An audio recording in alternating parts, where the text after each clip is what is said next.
गाओ नवाओ अदियूं आरी चन जो लंघी पब परे थिया छॾे रेणु राओ ॾेई फोड़ाओ विया वेचारीअ सुपरी।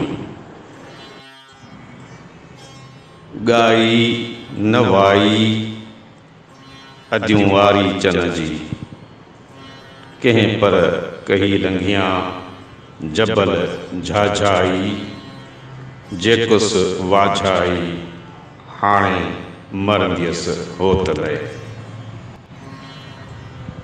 हलणु सहां न होत जो वञणु आऊं घोरियां हून हमेशह हितहीं त डूंगर को डोरियां अखियुनि सी ओरियां पसां शाल पुनूअ खे।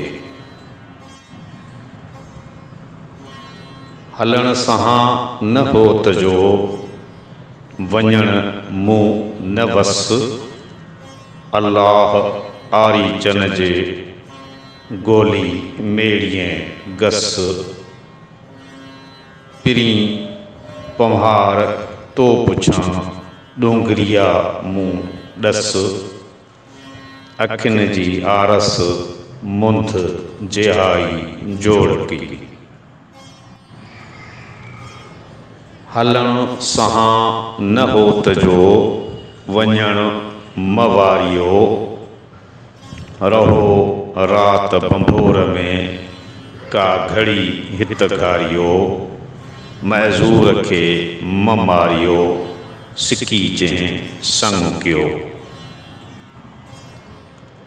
मूंखे जनी मारियो आके गॾिया से तन में ताक़त नाह का अदा उन्हनि रे सूर सल्यूम ते जेलाह ॻाल्हि ॻरी थी।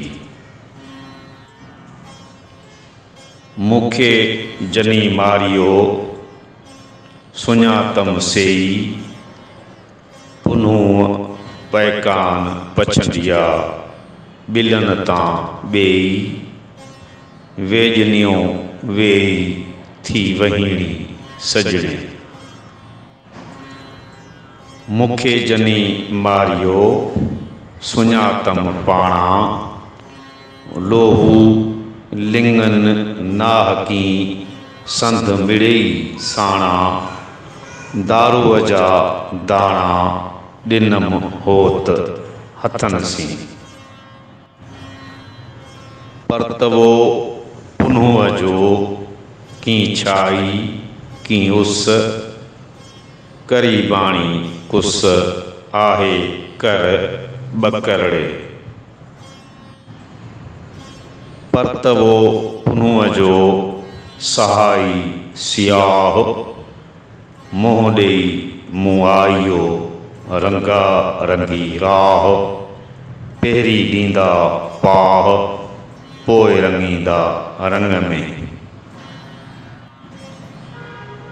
परतवो पुनूअ जो झुड़ जीअं झाला ॾे आऊं तंहिं आरीअ खे वठियो राह रोआं घणो।